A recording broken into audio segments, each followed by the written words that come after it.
Imagine walking into your garden this summer expecting a basket full of juicy, sweet, bright red strawberries. But instead, you find stunted plants and hard, shriveled little berries. What if I told you that the fate of your entire summer harvest is decided right now, weeks before a single flower even opens? Today, we are exposing the silent, invisible killer of the strawberry patch. We are talking about the dreaded strawberry mite, and more importantly, the absolute best ways to eliminate them before the blooming phase begins. I promise that by the end of this video, you will have a bulletproof strategy to protect your plants and guarantee the biggest harvest you have ever had. But before we begin, I have a controversial question for you. Do you believe that strong chemical sprays are the only way to save a heavily infested garden? Or do you swear by purely organic, natural remedies? Drop into the comments right now and let me know which side you're on, because today we are going to look at the undeniable truth behind both methods. To truly defeat our enemy, we must first understand exactly what we are up against. For generations, backyard gardeners would look at their sickly strawberry plants and blame a late frost, poor soil nutrition, or just bad luck. It was not until modern magnifying tools became common that we discovered the real culprits hiding in plain sight. We are dealing primarily with the cyclamen mite and the two-spotted spider mite. These creatures are arachnids, meaning they are closer cousins to spiders than they are to regular garden insects like aphids or beetles. They are incredibly tiny, practically invisible to the naked human eye. They survive the harsh, freezing winter by hiding deep within the central crown of the strawberry plant, bundled up tightly in the unexpanded leaf buds. The moment the early spring sun warms the soil, they wake up and begin feeding on the sap of the newest, most vulnerable plant tissue. Understanding this life cycle is the absolute key to our strategy today. Let us start by understanding the biology and the true danger of this invisible enemy trying to steal your harvest. We are dealing with pests that multiply at an incredibly alarming rate once the weather begins to warm up. There is a very widely believed myth in the gardening world that mites only attack during the scorching hot, dry days of midsummer. That is completely false. While they do thrive in the heat, the initial damage begins right now, in the cool days of early spring. Imagine a horde of microscopic vampires waking up from a long, freezing winter sleep, and your tender new strawberry leaves are an all-you-can-eat buffet. They start feeding on the plant sap immediately, piercing the plant cells and sucking out the vital fluids. This early feeding drains the massive amount of energy from the plant right when it needs it the most to form healthy, strong flower buds. If you allow them to feed freely right now, your plant will be completely exhausted. It will simply be too weak to produce those big, juicy berries you are dreaming of. That is exactly why hitting them early is absolutely critical for your gardening success. So, how exactly do you recognize a threat that you cannot even see with your own eyes? Since strawberry mites are practically microscopic, you have to learn to read the distress signals your plants are sending you. You're not looking for the bugs themselves. You are looking for the damage they leave behind. The most obvious sign is the appearance of the new leaves emerging from the center of the plant.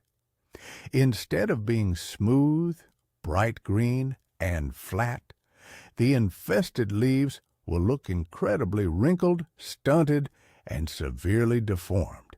Think of a piece of paper that you have tightly crumpled up into a ball in your fist and then tried to flatten back out on a table. That heavily creased, damaged look is exactly what mite damage does to strawberry leaves. The foliage might also look unnaturally thick, brittle, or have a strange yellowish tint to it.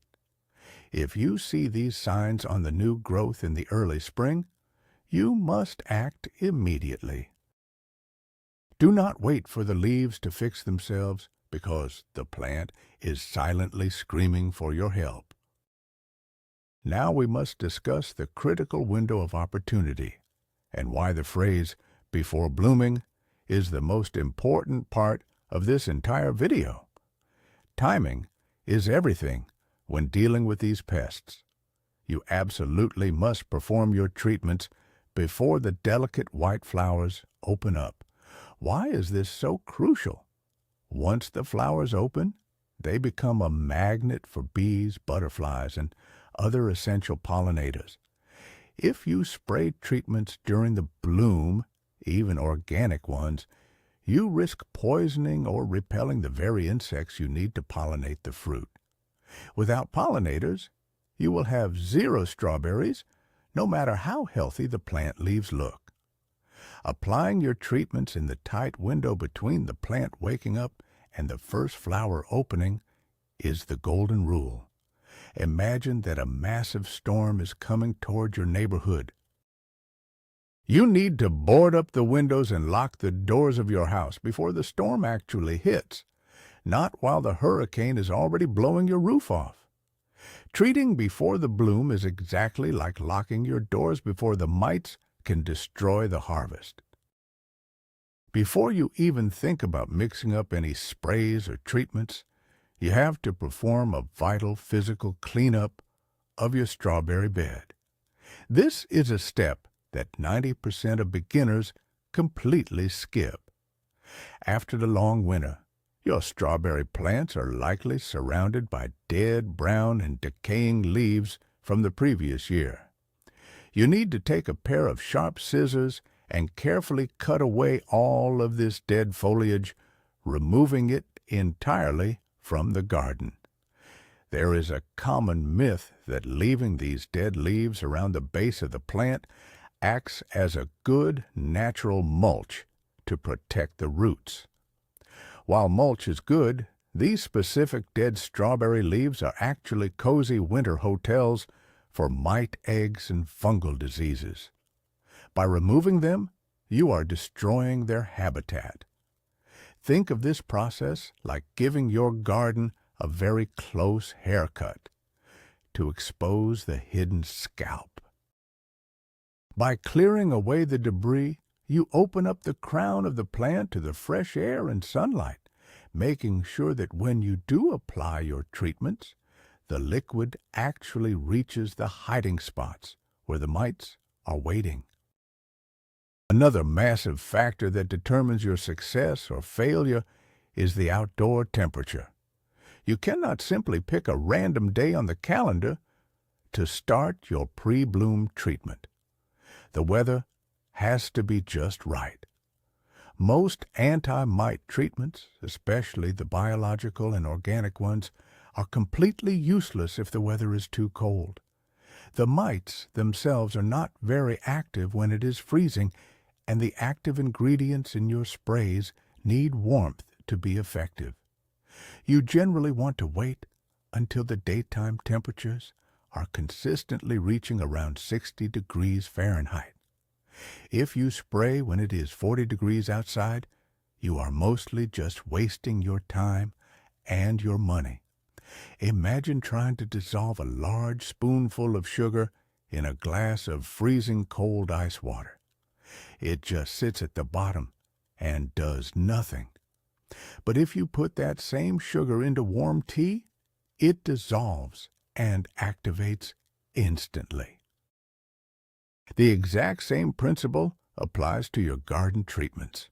Watch your local weather forecast closely and wait for that first consistent warm stretch of spring days before you strike.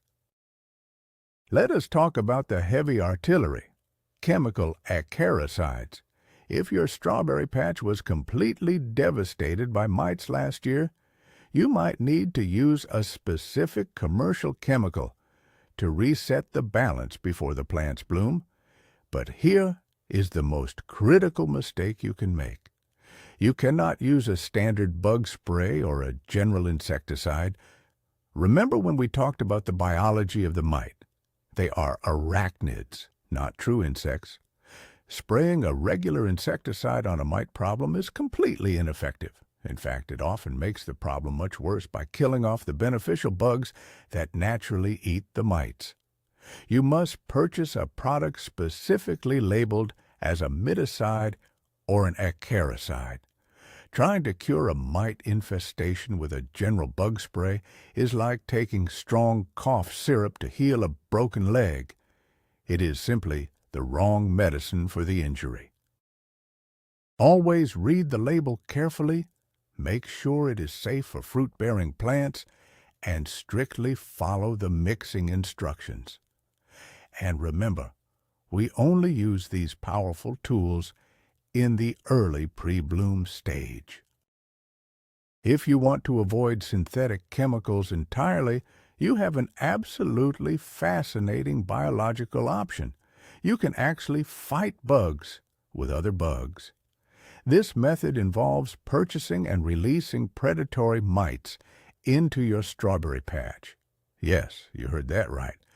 There are species of good mites that do not eat plants at all. They strictly hunt and eat the bad spider mites and cyclamen mites. There is a persistent myth that every single creeping bug in your garden is an enemy that must be destroyed. The truth is, a healthy garden is a war zone where the good guys keep the bad guys in check. Introducing predatory mites early in the spring, just as the bad mites are waking up, is an incredibly effective strategy. It is exactly like hiring an army of tiny microscopic security guards to tirelessly patrol your strawberry leaves 24 hours a day. They will hunt down the pests deep inside the plant crowns where sprays cannot easily reach. Just remember, if you choose this biological route, you cannot use any chemical sprays, or you will accidentally kill your expensive security team. For the home gardener looking for reliable hands-on organic remedies, two of the best pre-bloom treatments are neem oil and wettable sulfur. Let us break down how they work. Neem oil is a natural extract from the neem tree. When mixed with a little bit of mild dish soap and water, it creates a powerful treatment. When you spray neem oil on the plants, it does not poison the mites instantly. Instead, it coats them and suffocates them, while also disrupting their ability to lay eggs and feed. Wettable sulfur is another fantastic organic option that creates a toxic environment specifically for mites and fungal spores, while being perfectly safe for the plant before flowers appear. Using these organic sprays is like covering your strawberry plants in an invisible, incredibly slippery suit of armor that the mites simply cannot bite through. However, you must apply these organic treatments during the early morning or late evening. If you spray oil or sulfur on the leaves during the hot midday sun, you will accidentally burn the foliage of your precious plants. Having the right treatment is only half the battle. The other half is your actual spraying technique. This is where a lot of well-meaning gardeners fail completely. When treating for strawberry mites, you cannot simply stand over the plants and lazily mist the top of the leaves. Mites do not live on the top of the leaves. They hide out on the underneath sides of the foliage and deep down in the tight, folded crevices of the central crown. If you only spray the top canopy, the mites will survive completely untouched. You have to get down on your knees, use a sprayer with an adjustable wand, and specifically target the undersides of the leaves and flood the center of the plant. Think of it like taking a shower to get clean after a muddy hike. If you just stand under the water and only wash the top of your hair, the rest of your body is still filthy. You have to actively scrub the hidden spots to be truly clean. You must saturate the entire plant until the liquid is literally dripping off the edges of the leaves to ensure you have hit every single hiding pest. One of the most frustrating things about strawberry mites is their life cycle, which brings us to the rule of frequency and repetition. Applying your chosen pre-bloom treatment just one single time is almost never enough to solve the problem permanently. Why is this? Because while your spray might kill all the living, breathing adult mites, it usually does not destroy the hundreds of microscopic eggs they have already laid inside the plant crown.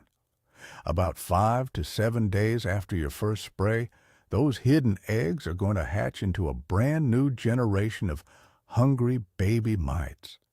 Therefore, you absolutely must apply a second treatment about 1 week after the first one, still making sure you do it before the flowers fully open. Imagine sweeping a very dusty, dirty room. You can sweep up all the dirt on the floor, but you have kicked up a lot of dust into the air. You have to wait for that dust to settle on the floor and then sweep the room a second time to truly get it clean. Repetition is the secret weapon to breaking the mite life cycle. While you are hyper-focused on the strawberry plants themselves, you cannot forget about the surrounding environment. Mites do not respect boundaries. They can travel on the wind, they can hitch a ride on your gardening tools, and they can crawl across the bare soil to find new plants to infect. If you only treat the strawberry leaves and ignore the surrounding area, the mites will simply retreat and return later. When you are doing your pre-bloom spraying, you should also lightly treat the soil immediately around the base of the plants and the wooden edges of your raised beds if you have them. You want to create a completely hostile zone for any pest trying to approach your precious berries. Picture your strawberry patch as a beautiful castle full of treasure. Treating just the plants is like locking the castle doors. But treating the surrounding soil and borders is like building a deep, dangerous moat around the entire kingdom to keep the invaders entirely away from the walls. A little extra perimeter defense goes a very long way in securing your harvest. Finally, once you have successfully executed your pre-bloom mite treatments, your plants are going to need a little bit of support to recover. Fighting off a pest infestation, even a small one, causes stress to the strawberry plant.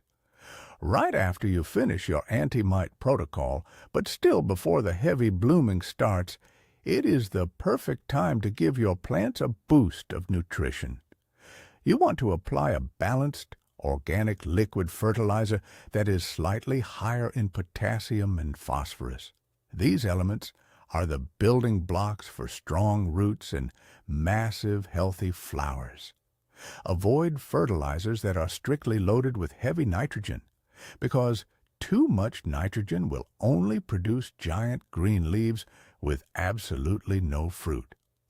Think of your strawberry plant like an elite athlete who has just spent a week recovering from a severe case of the flu.